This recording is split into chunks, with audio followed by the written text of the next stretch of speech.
Class 10 का rectangular पैरेललोपिपेड और cube ये दो अहम इसके फार्मूले हैं। तो सबसे पहले रेक्टेंगुलर पैरेललोपिपेड, इसका चित्र कुछ ऐसा है। ये रेक्टेंगुलर बनाया, यहाँ भी एक रेक्टेंगल बनाया, रेक्टेंगल, और इसको जोड़ दिया, ये।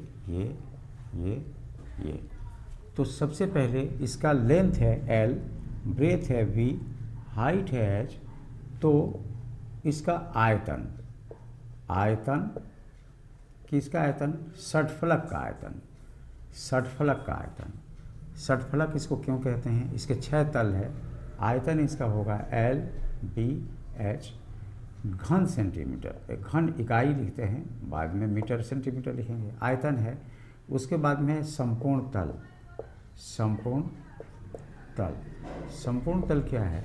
Twice LV plus BH plus LH, और यहाँ होगा वर्ग इकाई।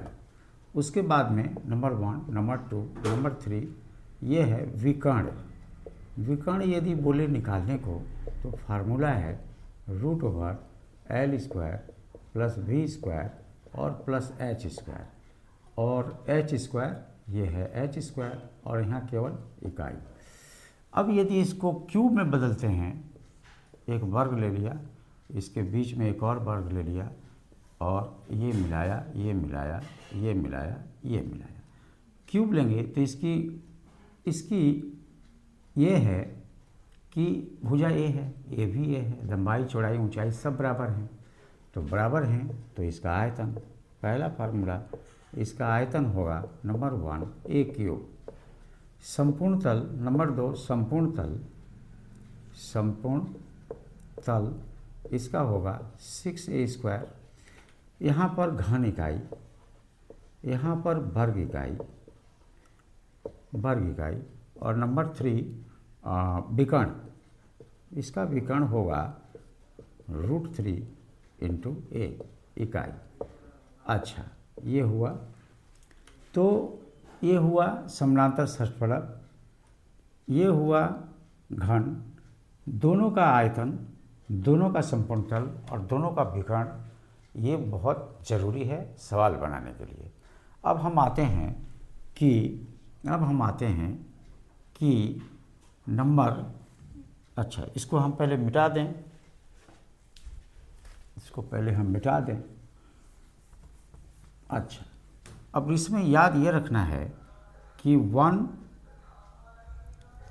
घन decimetre, cubic decimetre equal to 1 litre. ये सवाल बनाने के लिए 1 घन डेसीमीटर इक्वल टू 1 लीटर, ये याद रखना है। जहाँ भी लीटर की बात करें तो घन डेसीमीटर याद रखना होगा। और क्या याद रखना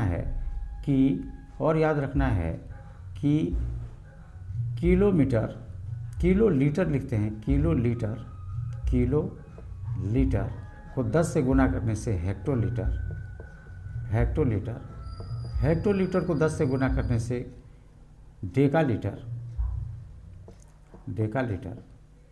उसके बाद में 10 से गुना करने से लीटर, मतलब किलोलीटर को 1000 से गुना कर देने से लीटर को 10 से गुना किया जाए तो डेसीलीटर।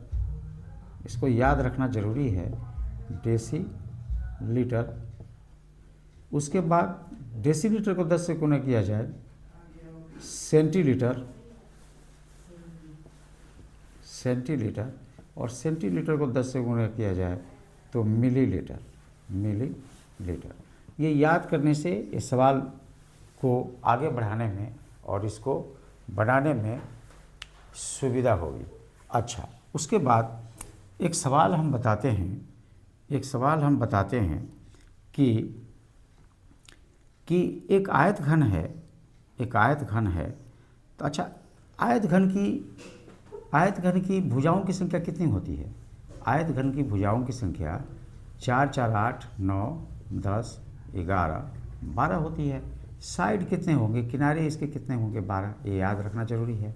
इसके शीर्ष बिंदुओं की संख्या 1, यहाँ पर 2, यहाँ पर 3, यहाँ पर 4, यहाँ पर 5, यहाँ पर 6, यहाँ पर 7 और 8।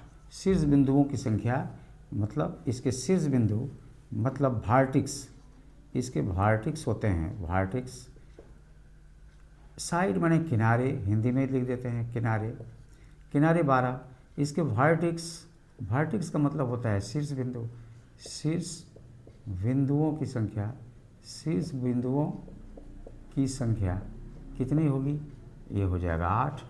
विकर्णों की संख्या, विकर्णों की संख्या मतलब डायगोनल्स, डायगोनल्स, डायगोनल्स कितने होंगे, डायगोनल्स होंगे 4। इसको हम लोग बोलते हैं विकर्णों की संख्या, इसको हिंदी अंग्रेजी विकर्णों की संख्या कितनी होगी, 4 होगी। एक चीज़ और बच गया, तलों की संख्या, तल का मतलब होता है प्लेन, प्लेन्स, इसके प्लेन्स कितने होंगे, वो हो जाएंगे कितने, 6 हो जाएंगे, 6। इसको प्लेन्स, इसको हिंदी में बोलते हैं तलों की संख्या, तलों की संख्या। इसको याद कर लेना है और इसको याद करने के बाद इस पर कितने भी छोटे बड़े क्रिटिकल और कॉम्प्लेक्स क्वेश्चन बनाए जा सकते हैं। आप सभी को बहुत बहुत धन्यवाद। शुभ रात्रि।